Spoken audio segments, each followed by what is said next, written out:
आज हम media dictionary channel के लिए पर्यावरण से जुड़े मुद्दों पर बातचीत की शुरुआत कर रहे हैं।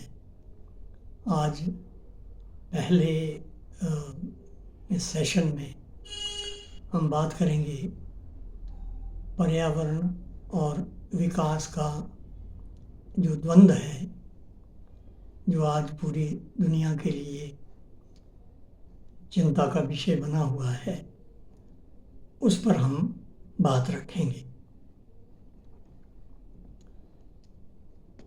प्राणी मात्र को जिंदा रहने के लिए 3 मुख्य पदार्थ हैं: हवा, पानी और भोजन।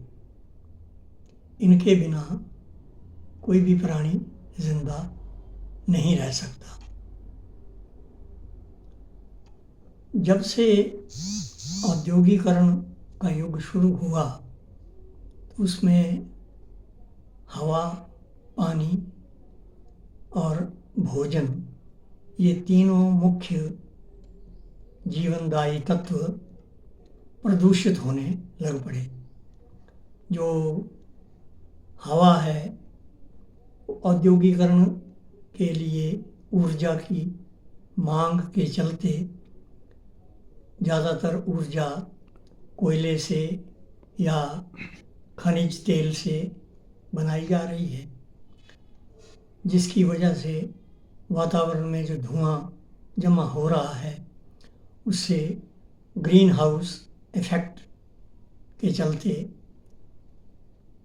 एक तरफ तो जलवायु परिवर्तन हो रहा है और दूसरी तरफ सांस लेने के लिए शुद्ध वायु का अकाल पड़ गया है। यहाँ तक कि दिल्ली जैसे शहर तो सर्दियों के मौसम में गैस चैम्बर ही बन जाते हैं। तो ये तो हवा की स्थिति है। और इसी तरह पानी जो है, वो औद्योगिकरण का जो अपशिष्ट हैं, उनको ज़मीन में छोड़ा जाता है, नदियों में बहा दिया जाता है और उसके चलते जो पानी है वो प्रदूषित हो रहा है, एक चीज़। और जलवायु परिवर्तन के चलते पानी की मात्रा कम भी हो रही है। लगातार जो स्थायी बर्फ़ थी, ग्लेशियर्स, वो पिघलकर पीछे जा रहे हैं और ऐसा माना जा रहा है कि आने वाले कुछ दशकों में हिमालय की जो ग्लेशियर हैं वो समाप्त प्राय हो जाएंगे। इसी तरह का संकट ध्रुवीय क्षेत्रों में भी सामने आने लग पड़ा है, जिसके चलते समुद्र का जल स्तर जो है वो बढ़ जाएगा और बहुत से जो तटीय द्वीप हैं या ऐसे क्षेत्र हैं जो समुद्र से बिल्कुल कम ऊंचाई पर हैं, उनके डूबने का खतरा पैदा हो गया। तो पानी की शुद्धता पे खतरा और पानी की मात्रा पर भी खतरा। और तीसरा भोजन है। भोजन तो मिट्टी से पैदा होता है, तो मिट्टी जो है वो रासायनिक खादों और रासायनिक जो स्प्रे हैं दवाइयों के, उनके चलते मिट्टी भी जहरीली हो गई।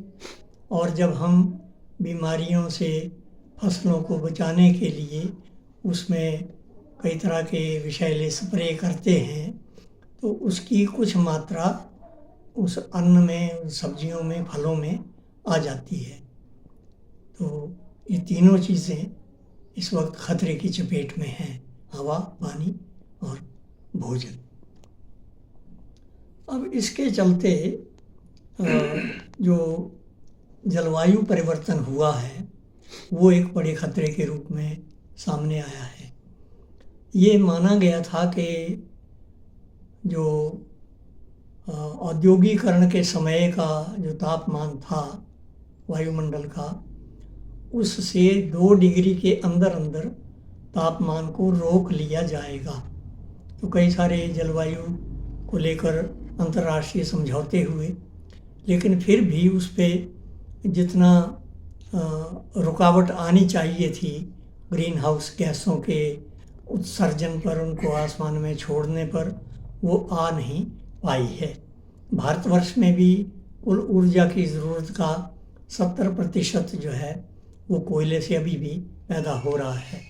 हालांकि सौर ऊर्जा और दूसरे जो एक स्वच्छ ऊर्जा की बात हो रही है उस पे काम तो हुआ है, लेकिन वो खपत के मुकाबले काफ़ी कम है।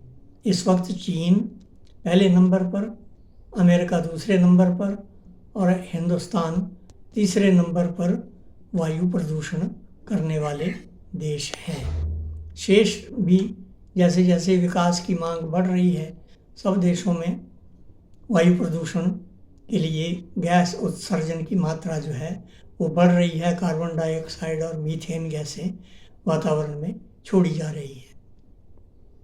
हिमालय में इसका प्रभाव सामान्य से ज़्यादा है। उसका क्या कारण हो सकता है, सोचने की बात है। एक बात जो समझ में आती है वो तो ये है कि जो हमारे बांध के जलाशय हैं, उन जलाशयों में जो जैविक पदार्थ बाढ़ के समय जमा हो जाता है और उसके बांध के जलाशय के तल पर बैठ जाता है, वो धीरे धीरे ऑक्सीजन रहित सड़न उसमें शुरू होती है। तो जब भी जैविक पदार्थ ऑक्सीजन रहित हालात में सड़ते हैं तो उसमें मीथेन गैस पैदा होती है, और ये माना जाता है कि मीथेन जो है ये कार्बन डाइऑक्साइड के मुकाबले 8 से 64 गुना ज़्यादा जो ग्रीन हाउस प्रभाव पैदा करती है। तो ये कारण हो सकता है जिसमें ज़्यादा गर्मी, ज़्यादा जो तापमान है हिमालय में बढ़ रहा है। ज़्यादा तापमान बढ़ने के चलते हिमालय में ग्लेशियर का पिघलना, ये जो ख़तरा पैदा हुआ है, उसके चलते ग्लेशियर पिघलने से जो मलबा जो है वो हिमालय के जो ऐसे कंदराएँ हैं, जो गॉर्जेस हैं, उसमें जमा हो जाता है, और वो मलबे में जो बाकी का पानी है इसके ग्लेशियर के पिघलने से वो उसमें जमा होता रहता है और कई सारी झीलें बन जाती हैं, ग्लेशियल लेक्स बन जाती हैं, और समय आने पर जब वो पानी क्षमता से ज़्यादा हो जाता है तो फट जाती हैं। इससे अचानक बाढ़ की स्थितियां पैदा हो जाती हैं। तो हिमालय में इसकी वजह से काफ़ी तबाहियां हुई हैं। ये उत्तराखंड में विष्णुगढ़ वाला जो दुर्घटना हुई थी, हिमाचल में जो पारछू की वजह से सतलुज में भयंकर बाढ़ आई थी, तो ये खतरे पैदा हो गए हैं। अभी जो हिमाचल की तीनों जो मुख्य नदियां हैं, सतलुज, ब्यास और रावी, इन तीनों में, और चिनाब, चंद्रभागा, इन तीनों के जो जल स्रोत हैं वो वहाँ हिमालय क्षेत्र में बहुत मात्रा में, काफ़ी मात्रा में ऐसी झीलें बन गई हैं और उससे लगातार खतरा बना रहता है। तो ये एक जो विकास की वजह से जीवन के लिए जो चुनौती पैदा हुई उस पर चिंतन करने का समय है। पिछले 3 वर्षों से हिमाचल में लगातार बाढ़, सूखा और ग्लेशियल झीलों के फटने से जो बरसात में तबाहियां हुई हैं वो अप्रत्याशित और अभूतपूर्व रही हैं। इस वर्ष भी हिमाचल में लगभग 500 के करीब जो बहुमूल्य जीवन जो है वो आपदा की भेंट चढ़े हैं। हजारों मकान तबाह हो गए, ज़मीनें तबाह हो गई। तो इस पे विकास के इस तरीके पे पुनः सोचना पड़ेगा, और इस कड़ी को हम आगे फिर जारी रखेंगे, और इस मुद्दे पर अगले वीडियो में हम आपसे मुखातिब होंगे। धन्यवाद।